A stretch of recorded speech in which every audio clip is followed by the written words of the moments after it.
But in the meantime, I will negotiate with Democrats to see if we can make a bipartisan bill. This is literally one of the most important relationships in the world. Is it true? Did you call him a moron? So time for the raw numbers here. Those that will be true. New national polls this week from Emerson Polling. Larry H. Russell, CLNS Media, here with Professor Spencer Kimball. Spence, give us the hard data.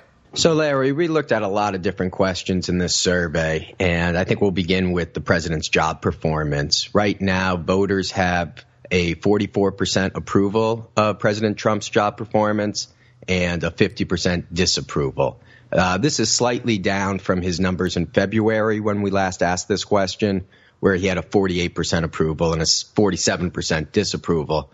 Perhaps the most interesting part and concerning for the president is his numbers dropped in the Midwest. Those, he saw about a 6-point drop overall, and obviously that's a big area of the country for him.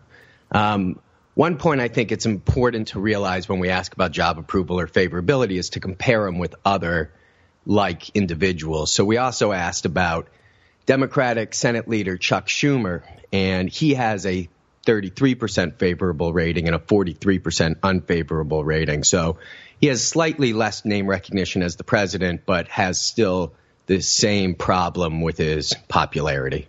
Okay, a lot to dive into here that you just gave us. The full data is up on EmersonCollegePollingSociety.com.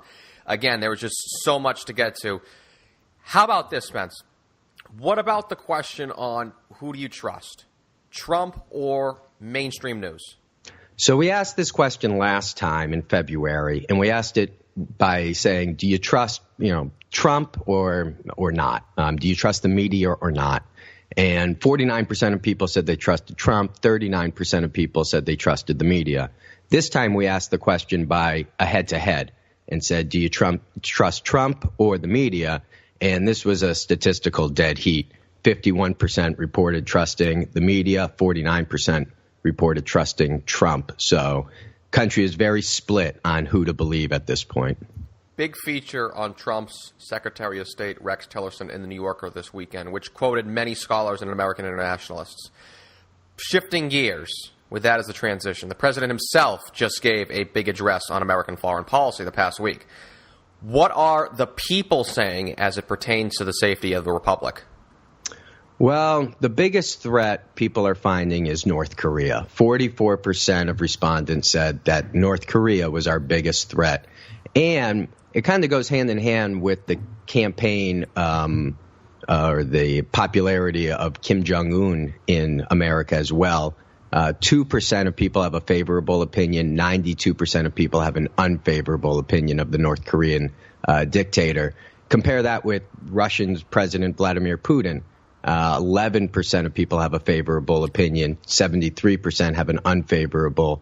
So when you start looking at the international scene, North Korea is the biggest threat. Kim Jong-un is the biggest villain. I think on the positive side, German Chancellor Angela Merkel, she had a 41% favorable rating and a 33% unfavorable rating, which was actually the highest ratio of any of the public figures we surveyed. We saw another big one in there in that survey. Again, EmersonCollegePollingSociety.com. 2020, never too early to look ahead. What do you got for us there?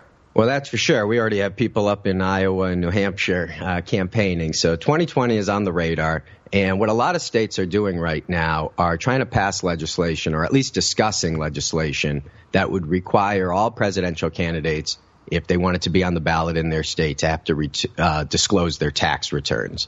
This is a very popular issue based on our survey. 51% of those polled said they supported requiring candidates to have to disclose their tax returns. 33% opposed it. And obviously, this is a red meat issue for Democrats. 70% support it, 16% oppose it. And it's on the opposite side for Republicans, 26% support, 54% oppose. But what's very interesting is of those independents actually support this measure 2-1, 56-28. And that will be a big issue moving forward if any state actually makes that a law, which is, again, another constitutional question. We also wanted to look a little bit at the relevance of voter preference and attitudes on a variety of issues. And one was in the last election about gender disparity. So we asked this question if they agreed or disagreed with the following statement. Most men are better suited emotionally for politics than most women. And 14% of the respondents agreed with that statement, 71% disagreed. When we dug a little deeper into those numbers, you could see that the Trump 2016 voters, nearly a quarter of them, 23%, agreed with the statement.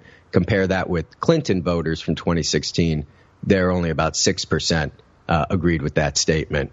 But with all that said, Larry, obviously we're all interested in hypothetical matchups for 2020. So we asked a couple of those as well. We saw Vice President Joe Biden as actually one of the strongest candidates against the president. He took 51% of the vote. Trump took 42% of the vote. One of Trump's arch nemesis on the Democratic side is Senator Elizabeth Warren.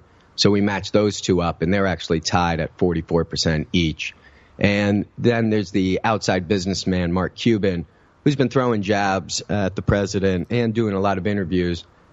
He actually trails President Trump 43% to 36%. So varying degrees of success for Trump. Obviously, it's not a popular vote that matters.